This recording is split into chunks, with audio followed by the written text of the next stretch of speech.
नमस्कार. माझ्या यूट्यूब चॅनलमध्ये आपल्या सर्वांचे मनपूर्वक स्वागत आहे. राज्य कर्मचाऱ्यांसाठी आनंदाची बातमी. राज्य कर्मचाऱ्यांसाठी निर्गमित करण्यात आले 4 महत्त्वपूर्ण शासन निर्णय. राज्य अधिकारी कर्मचाऱ्यांच्या संदर्भात 4 महत्त्वपूर्ण शासन निर्णय निर्गमित करण्यात आले. चला तर जाणून घेऊयात सविस्तर माहिती. त्यापूर्वी चॅनलला पहिल्यांदा भेट देत असाल तर लाईक करायला विसरू नका, सबस्क्राईब करायला विसरू नका, नवीन अपडेटसाठी बेल आयकॉनला प्रेस करायला विसरू नका आणि माहिती आवडल्यास आपल्या सहकारी मित्रांना शेअर करायला देखील विसरू नका. पहिला शासन निर्णय दिव्यांग सक्षमीकरण विभागासाठी.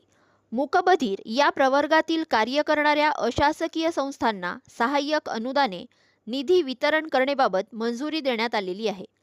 शालेय शिक्षण व क्रीडा विभाग.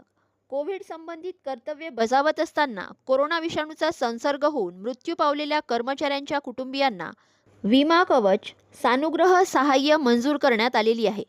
महसूल व वन विभाग. महसूल विभागातील सुधारित आकृतिबंध मंजुरीबाबत निर्णय निर्गमित करण्यात आला आहे. सामान्य प्रशासन विभाग. NPS किंवा UPS मध्ये समाविष्ट असलेल्या अखिल भारतीय सेवेतील अधिकाऱ्यांचे प्रतिनियुक्तीवर असतानाचे उपदानाचे अंशदान जमा करण्यासाठी नवीन लेखाशीर्ष उघडण्यास मंजुरी देण्यात आली आहे.